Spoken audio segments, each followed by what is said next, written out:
আসসালামু আলাইকুম রহমতুল্লাহ। বৃহস্পতি কাছে দূরে দেশ ও প্রবাসে যে যেখান থেকে দেখছেন আপনাদের সকলকে আজকের এই পর্যালোচনায় স্বাগতম। আজকে আমি মূলত 2024-এর যেই আমাদের অভ্যুত্থান, এই অভ্যুত্থান এবং 1971 সালের যেই মুক্তিযুদ্ধ, এই দুটোর সাথে কিছু বিষয় ইনক্লুড একসাথে আমি কথা বলবো। আশা করি শেষ পর্যন্ত সাথে থাকবেন এবং আপনারা আপনাদের মূল্যবান মতামত কমেন্টে জানাবেন।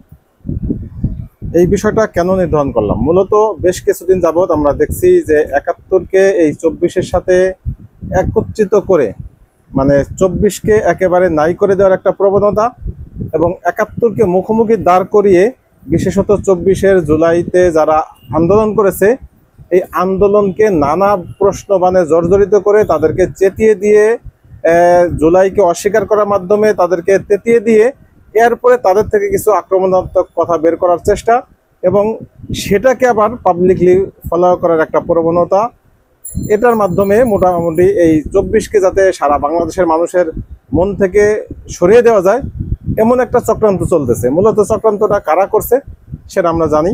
মূলত এই 24-এর পরাজিত যে শক্তি আওয়ামী লীগের যে দোসর এবং কিছু বাম, রাম, ভারতপন্থী, রয়ের এজেন্ট, এদের মাধ্যমে এটা প্রতিষ্ঠিত হচ্ছে বা এটা প্রচারণা চালাচ্ছে এরা।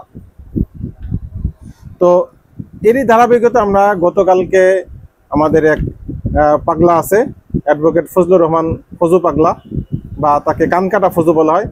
তিনি গতকালকে বললেন যে 24-এর 5ই আগস্ট এই অভ্যুত্থান ঘটিয়েছে কালো শক্তি তথা জামাত ইসলাম।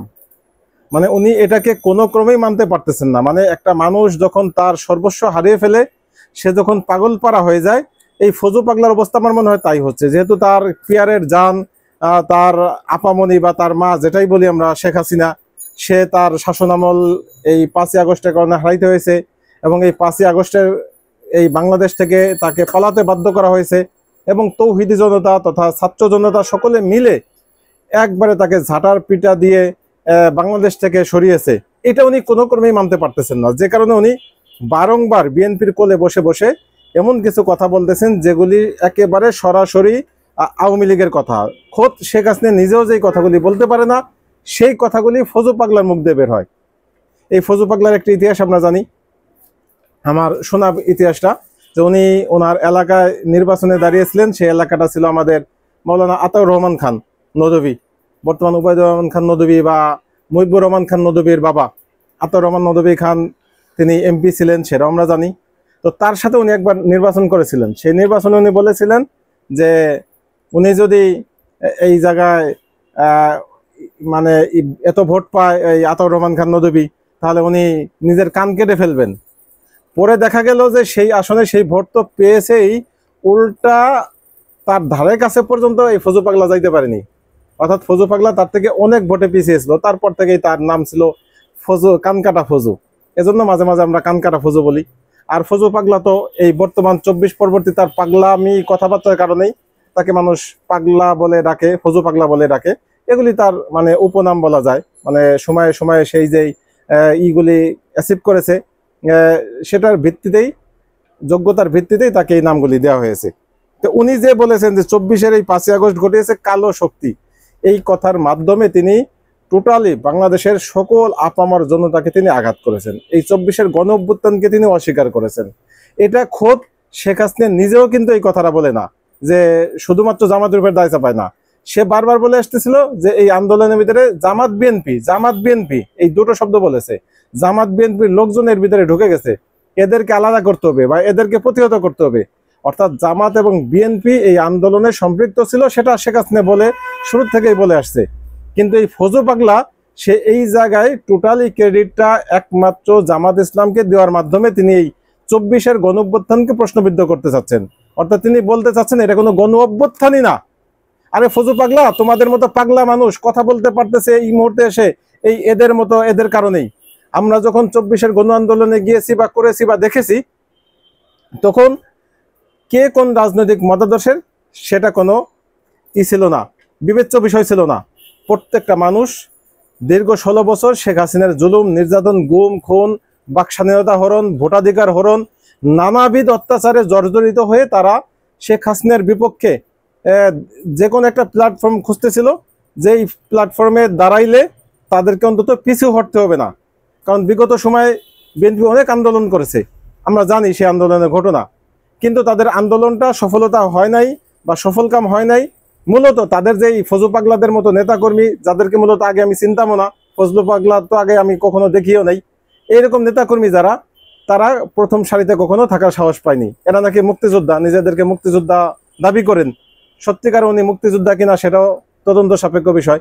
তো উনি কি করেছেন বিগত 16 বছরে, বিগত 16 বছরে কোথায় কি করেছেন?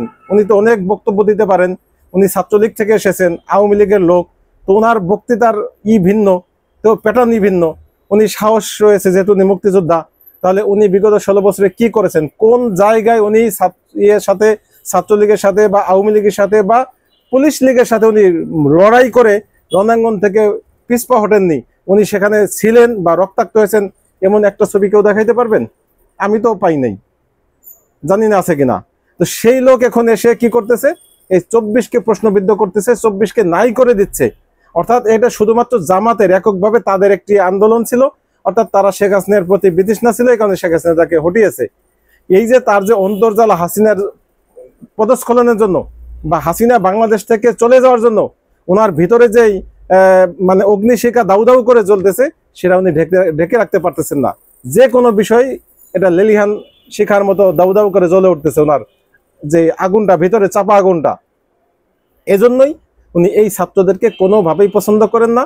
বরং সার্জিস হাসানাত এরা নাকি অভিনয় করেছে, মূল ক্রেডিট জামাত ইসলামের বা ছাত্র শিবিরের। এই ধরনের একটা পাগলাটাকে অবশ্যই অনতিবিলম্বে গ্রেফতার পূর্বক তার শাস্তি আমি কামনা করছি। কারণ এই 24-এর অভ্যুত্থান পরবর্তী এই 24কে যদি সম্মান দিতে না পারেন, তাহলে আপনি কিভাবে 71-এর মুক্তিযোদ্ধা হয়ে আপনি সম্মান আশা করেন? কারণ 71-এর মুক্তিযোদ্ধা সেটা বড়, সেটা অনেক বড় একটা বিষয় ছিল। কারণ ভিনদেশি একটি শক্তির সাথে আমাদের সরাসরি অস্ত্রের মাধ্যমে যুদ্ধ করে সেখানে আমরা বিজয় লাভ করার একটা বিষয় ছিল, সেখানে প্রাণ যাওয়ার শঙ্কা ছিল। তো 9 মাসে একটা যুদ্ধ ছিল, অবশ্যই সেটা অনেক বড় স্বাধীনতার যুদ্ধ আমরা বলি। কিন্তু তার মানে আপনি এটাকে একেবারে নাই করে দিবেন 24কে? 24 স্বাধীনতার লড়াই না হলেও স্বাধীনতা উপভোগ করার লড়াই। কারণ আমরা তো স্বাধীনভাবে সবকিছু করতে পারতাম না, আমরা দীর্ঘ 16 বছর ভোটটা পর্যন্ত দিতে পারিনি। অতএব আমাদের সেই স্বাধীনতা ফিরিয়ে এনেছে এই 24। কোনোভাবে এই 24কে আঘাত করলে আপনি অন্তত আপনার যেই কৃতিত্ব বা আপনার যে সম্মান, সেটা আশা করি আপনি পাবেন না। আপনার সম্মান যদি আদায় করে নিতে হয়, তাহলে অন্য কেউ আপনার সম্মান দেওয়াটা শিখতে হবে। আর একটা বিষয় দেখবেন, এই 71কে নিয়ে আমাদের সামনে কারা আনতেছে, এগুলি কিন্তু একটা চিহ্নিত শ্রেণী। তসলিমা নাসরিন, মেহের আফরোজ শাওন, যেটা হুমায়ুন আহমেদের নামিকালের বউ, আমাদের গ্রামের ভাষায় বলি নামিকালের সন্তান, তো নামিকালের বউ অর্থাৎ সে সময়ের বউ, বুড়া বয়সে একটা বিয়ে করে থুয়ে গেছে, অপদার্থই বলি। কারণ সে তার বাংলাদেশের কোনো কিছু তার ভালো লাগে না, শুধু আওয়ামী এবং ভারতীয় যে এজেন্ডা সেটাই তার কাছে ভালো লাগে। বাংলাদেশ বলতে কোনো কিছু তিনি স্বীকারই করেন না। তিনি আওয়ামী লীগ এবং ভারত এই দুটোর বাইরে তিনি বাংলাদেশকে কল্পনা করাও শিখেননি। কেন বলছি ওনার কথাটা? মূলত উনি আজকে একটি খোঁচা দিয়েছেন গোলাম মর্তুজা সাহেবকে, সাংবাদিক গোলাম মর্তুজা, যিনি বর্তমান সরকারি পদে আছেন, চাকরিতে আছেন। তিনি গতকালকে সম্ভবত একটি পোস্ট দিয়েছিলেন যে 71কে ডিল করতে গেলে, বিশেষ করে মঞ্জুরুল ইসলাম পান্না সাংবাদিক, ওনারা তো উঠে পড়ে লেগেছেন যে 71কে সামনে এনে 24কে নাই করে দেওয়া, যেটা বারবার বলতেছি। ফজলুল পাগলা সেও একই কাজ করতেছে। তো এদের চিন্তাই হচ্ছে 71কে সামনে আনবে এবং 24কে নাই করে দিবে। তো ওই বিষয়ে তিনি একটি লেখা দিয়েছেন গোলাম মর্তুজা সাহেব, যে 71কে ডিল করতে গেলে এই লোকদের সাথে, বিশেষত এই পান্না অর্থাৎ মঞ্জুরুল আলম পান্না, এদের সাথে কথা বলতে গেলে জামাত ইসলাম বা ট্যাগ মার্কা যাদের আছে, যাদের সাথে ট্যাগ লাগানো আছে, তারা কথা বললে হবে না। বরং স্বচ্ছ ধারণা আছে এবং স্বচ্ছ ইমেজের এবং বাংলাদেশপন্থী যারা মুক্তিযুদ্ধের পক্ষে, তাদেরকেই এখানে কথা বলতে হবে, যাতে ওনাদের বিতর্কটা আর উস্কেট দিতে না পারেন, ওনারা অন্যভাবে সেটাকে ইনা করতে পারেন, সুবিধা করতে না পারেন। কারণ 71-এর মুক্তিযুদ্ধে যারা আক্রান্ত বা যাদেরকে ট্যাগ দেওয়া হয়, তারা যদি এই পান্নাদের সাথে এসে কথা বলতে যায় বা তাদেরকে প্রতিবাদ করতে যায়, সেই ক্ষেত্রে এটা লেজে গবুরে হয়ে যাবে। এমন একটা বিষয় বুঝিয়েছেন গোলাম মর্তুজা সাহেব। তো উনি এখানে 71 ডিল করা বলেছেন, এইটা উনি মেহের আফরোজ শাওন আবার লিখছেন যে মুক্তিযোদ্ধা 71 ডিল কবে থেকে হলো। মানে 71 ডিল এই শব্দটা বলাতেও নাকি মুক্তিযোদ্ধাকে খাটো করা হয়েছে, ছোট করা হয়েছে। মানে ওনারা এই 71কে মুক্তিযোদ্ধাকে কতটা চেতনা ব্যবসায় নিয়ে গেছেন।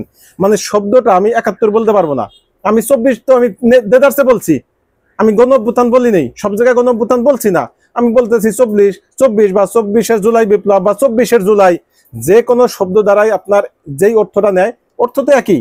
অতএব 71 বললেও যে অর্থ নিচ্ছে, মুক্তিযোদ্ধা বললেও সেই অর্থই নিচ্ছে। তাহলে এই 71 ডিল করা শব্দ, এটা আপনার কিভাবে আপনার কাছে আঘাত মনে হলো? কিভাবে এখানে অপব্যাখ্যা আপনি গেলেন যে এটা আঘাত করা হয়েছে 71কে বা অর্থাৎ মুক্তিযুদ্ধকে আঘাত করা হয়েছে, যে কবে থেকে মুক্তিযুদ্ধ 71 ডিল নামে হয়ে গেল। মানে এইটাতেও আপনাদের চেতনা ব্যবসা শুরু হয়ে গেছে, চেতনা দিয়ে মানুষকে জাগ্রত করতে চাচ্ছেন। এই চেতনার ব্যবসা আমাদের বন্ধ করতে হবে। কোনো ক্রমেই চেতনার ব্যবসা আমাদের সামনে আমরা চলতে দেব না। অন্তত এই 24 পরবর্তী বাংলাদেশে দীর্ঘ 54 বছর যেই চেতনা নিয়ে ব্যবসা করে আসছে, এই চেতনা ব্যবসার বিলুপ্তি ঘটাবো ইনশাল্লাহ। এই 24 নিয়েও কাউকে আমরা চেতনা করতে দেব না। যদিও হাসানাত সার্জিস এদের নামে কিছু আছে, এরা এটাকে ব্যবহার করতেছেন, যেহেতু এরা সরাসরি এই 24-এর নায়ক, এরা কিছু কথা বলবেন, এটা একেবারেই স্বাভাবিক। কিন্তু আমাদের কাছে যদি মনে হয় যে শুধুমাত্র তারা চেতনা বিক্রি করে দল দাঁড় করানোর চেষ্টা করছেন, তাহলে আমরা এই তাদের সাথেও থাকবো না বা তাদের বিরুদ্ধে আমরা কথা বলতে দ্বিধাবোধ করব না। অর্থাৎ আমরা কোনো চেতনার ব্যবসা আমরা চাই না। 24 পরবর্তী বাংলাদেশে এসে চেতনা ব্যবসা বিলুপ্তি করবো ইনশাল্লাহ। সেটা হোক 71-এর চেতনা, হোক 47-এর চেতনা, হোক 24-এর চেতনা। যার যতটুকু ইতিহাসে মর্যাদা তাকে ততটুকু দিব, বাস এতটুকুই। আরেকটা বিষয় দেখবেন, আমাদের শাহেদ আলম, উনি বামপন্থী একজন লেখক, বিএনপির অবশ্য দাবি করেন নিজেকে উনি, কিন্তু উনি বামপন্থী চরম এবং আওয়ামী বিরোধী ছিল। বিগত জুলাই বিপ্লবে তার বেশ কিছু ভিডিও আমি দেখেছি, নিজেও দেখেছি, এবং তার ভিডিও থেকে কিছু রসদও আমি নিয়েছি, এটা স্বীকার করি। আমি অস্বীকার করছি না, তার সম্মানটা আমি রাখছি এখানে। কিন্তু তিনিও আজকে একটি খোঁচা মারলেন। তিনি নিয়মিত এনসিপির বিরুদ্ধে খোঁচা মারতেছেন। এনসিপির বিরুদ্ধে খোঁচা মারার ভিতরে এই জুলাই আন্দোলনে যারা আমাদের সাথে ছিল সাংবাদিক, তাদের ভিতর থেকে 2 জন হচ্ছে সবচাইতে বেশি জানুমাল। তার ভিতরে একজন হচ্ছে এই শাহেদ আলম, আর আরেকজন হচ্ছেন ডক্টর মারুফ মল্লিক। এই 2 জন যদিও জুলাই বিপ্লবে আমাদের প্রথম সারিতেই ছিলেন, আন্দোলনের অনেক দিক নির্দেশনা দিয়েছেন বা আন্দোলনকে কিভাবে কি করা যায় এই বিষয়ে কথা বলেছেন, শেখ হাসিনার বিপক্ষে কথা বলেছেন। কিন্তু জুলাই পরবর্তী এসে তারা প্রত্যেকটা পদে পদে পদে পদে এনসিপির বিরোধিতা করতেছেন বা ছাত্র উপদেষ্টাদের বিরোধিতা করতেছেন। মানে একেবারে তাদেরকে যাচ্ছে তাই করে ফেলতেছেন। ঠিক আজকে তার একটি হাস্যকর একটি পোস্ট দেখলাম, তিনি বলতেছেন যে অনেকেই বলতেছেন যে 71-24 মুখোমুখি দাঁড় কারা করাচ্ছেন, এটা উনি বলছেন আজকে শাহেদ আলম। তা আমি তো দেখতেছি যে 71 আর 24 কারা মুখোমুখি দাঁড় করান। এই সার্জিস, হাসানাত এরা এই পর্যন্ত কোন 71-এর মুক্তিযোদ্ধার সাথে ছবি তুলে পোস্ট দিয়ে সেটাকে তারা অহংকার বোধ করেছেন? আরে বাবা, 71-এর মুক্তিযোদ্ধার এই প্রসঙ্গ এখানে কেন আসবে? তারা মাত্র কয়েকদিন আগেই একটি সফল অভ্যুত্থান ঘটিয়েছে, এই সফল অভ্যুত্থানের নায়ক তারা। তারা কেন একজন মুক্তিযোদ্ধার কে ডাইকে আনবে যে আসেন আপনারা, আসেন আপনার সাথে আমি একটা ছবি তুলে পোস্ট করি? হ্যাঁ, যদি কখনো কোনো মুক্তিযোদ্ধা তার পাশে দাঁড়ায় আর সে যদি তাকে ওভারটেক করে বা তাকে পাত্তা না দেয়, তাকে টোটালি সম্মান না দেয়, সেটা নিয়ে আপনি কথা বলতে পারেন, আমার কোনো সন্দেহ নেই যে একজন মুক্তিযোদ্ধা সে কেন সম্মান পাবে না। কিন্তু মুক্তিযোদ্ধা আলাদা একটা সিস্টেম বা আলাদা একটা সেক্টর বা আলাদা একটা সময়ের 54 বছর আগের বক্তব্য। আর মাত্র 1 বছর আগে আমাদের একটি সফল আন্দোলন হলো, সফল অভ্যুত্থান হলো। সেই অভ্যুত্থানের মেন নায়ক যারা, তারা খুঁজে খুঁজে বের করে আনবেন যে আসেন আসেন আপনাদের সাথে আমরা ছবি তুলবো। এটা হলো মানে উনি এইখানে এনে কি চুলকানি দিতে চাইলেন, মানুষকে কিভাবে জাগ্রত করতে চাইলেন, এটা আমার বড় ধরনের একটি প্রশ্ন। এই শাহেদ আলম এদেরকেও চিনে রাখা দরকার আমাদের। এরা কিন্তু নিয়মিত এই ছাত্রদেরকে যে কোনো ভাবেই এদেরকে অবদমন করতে চাচ্ছে বা এদেরকে নাই করে দিতে চাচ্ছে। মানে আন্দোলন হয়েছে কিন্তু ছাত্ররা কিছু না, এরকম একটা বিষয় এদের কাছে, এদের কথাবার্তা তাই মনে হচ্ছে। এবং প্রতিনিয়ত আমরা দেখতেছি বিভিন্ন মাধ্যমে, বিশেষত ছাত্র উপদেষ্টা বর্তমানে একজনই, আমি মাহফুজ আলম রে গুনি না, কারণ তার বিভিন্ন সময়ের বিভিন্ন কথার কারণে সে বিতর্কিত, তার কথাটা এখন অনেকটাই বন্ধ হয়ে গেছে। কিন্তু আসিফ মাহমুদ সজীব ভুইয়া, তিনি ছাত্র উপদেষ্টাদের ভিতরে সবচেয়ে গুরুত্বপূর্ণ ব্যক্তি এবং তিনি এখনো সদর্পে সকল প্রশ্নের উপরেই আছেন। আমি যতটুকু দেখেছি, তারে নিয়ে যতটুকু গবেষণা করেছি, এই পর্যন্ত তাকে নিয়ে কোনো প্রশ্ন করা যায়নি। হ্যাঁ, কিছু প্রশ্ন এসেছে, সবগুলি কিন্তু ডোপে টেকেনি। তার ব্যক্তিগত চরিত্র হননের চেষ্টা হয়েছে, তার বাবাকে নিয়ে অনেক কিছু করা হয়েছে, এবং বাবার বিষয়টা হয়তো তদন্ত সাপেক্ষে সেটা বলা যাবে, সেটা নিয়ে আমি বলছি না। কিন্তু এছাড়া তার নীতি নৈতিকতা, তার অনৈতিক ইনকাম করা বা করা, দুর্নীতি বিষয়ে, এই বিষয়টা এখনো কেউ প্রমাণ করতে পারছে না বা পারবেও না, আশা করা যায়। তো এরপরেও তার বিরুদ্ধে এক এক দিন এক এক ধরনের কথা আসতেছে, অভিযোগ আসতেছে। কেন আসতেছে? কারণ এই আসিফ মাহমুদ সজীব ভুঁইয়া একজন ব্যক্তি, একজন ছাত্র উপদেষ্টা, যিনি এখন অবধি সরকারের ভিতরে একটা পাওয়ারফুল একটি অবস্থানে আছে, শক্ত একটা অবস্থান তিনি দাঁড় করাইতে পেরেছেন তার ভাবমূর্তি দিয়ে, তার অবস্থান দিয়ে, কর্মদক্ষতা দিয়ে, এবং তার বাইরে গিয়ে সিদ্ধান্ত নেওয়াটা একটু কঠিনই হয়ে যাচ্ছে। এই কারণে যে কোনোভাবেই হোক তাকে এই মন্ত্রণালয় থেকে বা এই উপদেষ্টা পদ থেকে যদি সরানো যায়, তাহলে অনেকেরই কেল্লাফতে হয়ে যায়। বিশেষত ডিজিএফআই, এনএসআই সহ যারা আছে, যারা অনেক কলকারখাটি নাড়তেছে এখনো শেখ হাসিনার পক্ষে, যারা বিগত আয়নাঘর তৈরি করেছিল, গুম খুনের সাথে যাদের সরাসরি অভিযুক্ত, যাদের আশঙ্কা রয়েছে যে কোনো সময় যদি এই গুম খুন নিয়ে তদন্ত হয় তাহলে তাদের ধরা খাওয়ার সম্ভাবনা রয়েছে, তো তারা কি করতেছে? বা আওয়ামী এখনো যে অফিসাররা রয়েছে, তারা এই আসিফ মাহমুদ সজীব ভুঁইয়ার উপরে খুব চটে আছেন। বিশেষত এর আগে একবার যখন দেখলাম তিনি সেনাপ্রধানকে বলেছিলেন যে পাথর চাপা দিয়ে আমি ডক্টর ইউনূসকে মেনে নিলাম, এই কথাটার পরেও একটা শ্রেণী তার উপরে চটেছে। আবার যখন এই আমাদের দক্ষিণের মেয়র সাদেক হোসেন খোকার ছেলে ইশরাক হোসেন, তিনি যখন শপথ পড়তে পারলেন না, টোটাল দোষটা দিলেন এই আসিফ মাহমুদ সজীব ভুঁইয়ার উপরে। এখন 2 দিন আগে তিনি মাত্র ঘোষণা করেছেন আসিফ মাহমুদ সজীব ভুঁইয়া যে আগামী পাঠ্যক্রমে, সরকারি যে পাঠ্যক্রম আছে, এই পাঠ্যক্রমে হিসেবে, অর্থাৎ গণহত্যাকারী হিসেবে শেখ হাসিনা নাম অন্তর্ভুক্ত করা হবে। অর্থাৎ ছাত্ররা পড়তে পারবে যে গণহত্যাকারী শেখ হাসিনা, এটা থাকবে বইতে। এইটা যখন এসেছে, তারপরে তার বিরুদ্ধে আবার নতুন চক্রান্ত শুরু হয়েছে, নতুনভাবে তাকে কিভাবে সেখান থেকে নামানো যায়, সরানো যায়, এই বিষয়টা নিয়ে একদম আদা জল খেয়ে মাঠে নেমে গেছে। এবং এটা কারা করতেছে, এটা অনুসন্ধান করলে খুব বেশি সময় লাগবে না যে কারা এই ধরনের এজেন্ডা হাতে নিয়ে তারপরে মাঠে নামতেছে।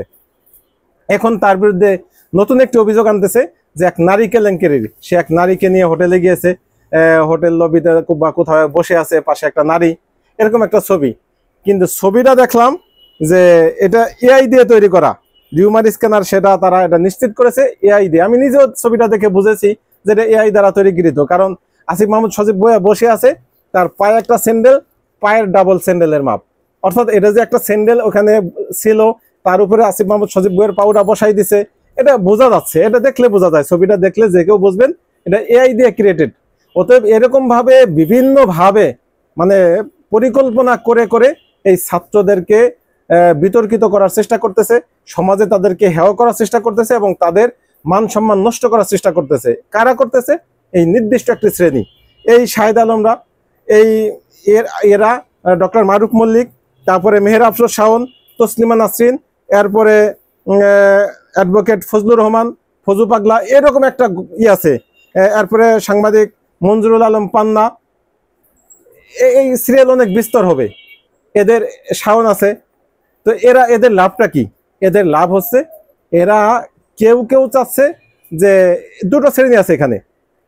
একটা শ্রেণী সরাসরি আওয়ামী লীগের দালাল, তারা চিন্তা করতেছে যে কোনোভাবে আওয়ামী লীগকে আবার প্রতিষ্ঠিত করা যায় কিনা। আর শাহেদ আলম এবং মারুফ মল্লিক এরা আবার একটু ভিন্ন শ্রেণীর। তারা যদিও আওয়ামী লীগের দালাল আমি বলছি না, তবে অবশ্যই অবশ্যই তাদের একটা এজেন্ডা আছে, অর্থাৎ তারা ইসলাম বিরোধী। অর্থাৎ এই নাহিদ ইসলাম বা সার্জিস, এদের সাথে ইসলামী দলগুলি বা ইসলামী মানুষের একটা ভালো একটা সম্পৃক্ততা দেখা যাচ্ছে, বা তাদের সাথে ইসলামী মানুষদের উঠা বসা দেখতেছেন, এটা দেখে ওনাদের মূলত চুলকানিটা শুরু হয়ে গেছে। যে কোনোভাবেই হোক এদেরকে বিতর্কিত করে যদি অবদমন করা যায়, তাহলে অন্তত ইসলামী শক্তির ক্ষমতাটা কমে গেল, এই একটা আশঙ্কার জায়গা থেকে তারা হয়তোবা, আমার ধারণা, যদি আমি যতটুকু বুঝেছি আর কি, আমার বোঝ অনুযায়ী বলতেছি, যে ওনারা দুইজন বা এইরকম যারা আছেন তারা মূলত এই বিষয়টা নিয়ে, আর একজন স্বামী আছেন, এদের মূল কারণটা হচ্ছে বিরোধিতা করার কারণ ওই একটা জায়গায়। আর স্বামীর আর একটা জায়গা আছে, স্বামী যেহেতু সরাসরি সেনাবাহিনীর সাথে তার একটা সম্পর্ক, সেনাবাহিনী ক্ষুণ্ণ হয় এরকম কোনো কিছু হইলেই উনি সেইখানে নাক গলাবেন, সেই কারণে উনিও আসিফ মাহমুদ সজীব ভুঁইয়া বা এই ছাত্রদের বিরুদ্ধে কথা বলেন, এটাই হচ্ছে মূল কারণ। অতএব আমার মূল বয়ানটা আজকে যে বিষয়টা বোঝাইতে চাচ্ছি সেটা হচ্ছে যে কোনোভাবে আমাদের সামনে এই 5ই আগস্ট এবং 71-এর 16ই ডিসেম্বর বা 71 পুরো 71 এই দুটো বিষয় সামনে আনবে মানুষ, এনে বিশেষত আওয়ামী এজেন্ডার যারা আছে তারা নিয়ে আসবে, এনে তারা এই 24কে নাই করে আমাদেরকে যে কোনোভাবে চেতিয়ে দিয়ে তারা আমাদের জবান থেকে 71-এর বিরুদ্ধে দু একটি কথা বের করে নেবে এবং সেটা তারা ফলো করে প্রচার করে আমাদেরকে একেবারে নাই করে দেওয়ার চেষ্টা করবে। এটাই হচ্ছে তাদের মূল এজেন্ডা। এখন আজকে আর একটা ছবি দেখলাম আমি, সেটা হচ্ছে অ্যাডভোকেট ফজলুর রহমান, ফজু পাগলার গলায় জুতার মালা দিয়ে তারপরে ফেসবুকে প্রচার করা হচ্ছে যে ফজলুর রহমানের 2 গালে জুতা মারো তালে তালে। এটা একটা মানুষের প্রতিবাদের ভাষা, প্রতিবাদ করতেই পারে, ছবিতে জুতা মারা এটা রাজনৈতিক প্রতিবাদ, এটা পৃথিবীর সব জায়গায় কম বেশি আমরা দেখি, তো এটা কোনো সমস্যা না। এখন এটা নিয়ে একটা প্রশ্ন আসতে পারে, এই ফজলু পাগলা আবার বলতে পারে যে একজন মুক্তিযোদ্ধার গলায় জুতার মালা কিভাবে দিল এরা, কারণ এর আগে আমরা দেখেছিলাম, এর আগে অন্য একজন মুক্তিযোদ্ধাকে জুতার মালায় দেওয়ার পরে সেটা নিয়ে অনেক কথা উঠেছিল যে একজন মুক্তিযোদ্ধার গলায় জুতার মালা দেখার আগে আমার মৃত্যু হলো না কেন, এরকম কথা অনেকেই বলেছেন, এখন হয়তো বলতে পারেন। এজন্য আমি আগামী এই কথাটা বলে আসছি যে এই জায়গায় অ্যাডভোকেট ফজলুর রহমানের গলায় জুতার মালা দেওয়াটা উনি মুক্তিযোদ্ধা হিসেবে কেউ দেননি, উনি কিন্তু একজন অ্যাডভোকেট। এখন যদি সকল অ্যাডভোকেটরা বলে যে অ্যাডভোকেট ফজলুর রহমানের গলায় কেন জুতার মালা হলো, এটা আমরা মানবো না, এটা আমাদের অপমান করা হলো, এটা একেবারেই নিতান্ত ছেলে মানুষই কথা হবে, বাচ্চা সুলভ কথা হবে। কেন? কারণ ওনাকে অ্যাডভোকেট হয়েছেন এই কারণে, কিন্তু ওনার গলায় জুতার মালা দেননি। ঠিক তেমনি ভাবে উনি মুক্তিযুদ্ধ করেছেন এই কারণে ওনার গলায় জুতার মালা দেননি, বরং উনি এখন এসে 24 পরবর্তী সময়ে এই 24 নিয়ে বিতর্কিত কথা বলার কারণে, এই 24 কালো অধ্যায় বা কালো শক্তির কারণে এই 24 সফল হয়েছে, বা এই 24টাই মূলত কালো, এটা বোঝানোর বলার কারণেই মূলত তার গলায় জুতার মালার ছবি এসেছে। এটা একেবারেই কাঙ্ক্ষিত বিষয়, তবে এটা নিয়ে জল ঘোলা করার কোনো সুযোগ নেই। প্রত্যেকটা মানুষ তার যেই অপরাধ, সেই অপরাধের কারণে যখন শাস্তি দেওয়া হবে তখন অন্য একটা পরিস্থিতি তার সামনে নিয়ে আসা, সেটাই হচ্ছে চেতনা ব্যবসা। যেই চেতনা ব্যবসা আমরা 54 বছর দেখেছি, কিন্তু এখন সেই চেতনা ব্যবসা একেবারে বন্ধ হয়ে যাবে ইনশাল্লাহ। সর্বশেষ আমি বিভু রঞ্জন সরকার, একজন সাংবাদিক, তার মৃত্যু হলো, এই পয়েন্ট 2 মিনিটে বলেই শেষ করে দেবেন ইনশাল্লাহ।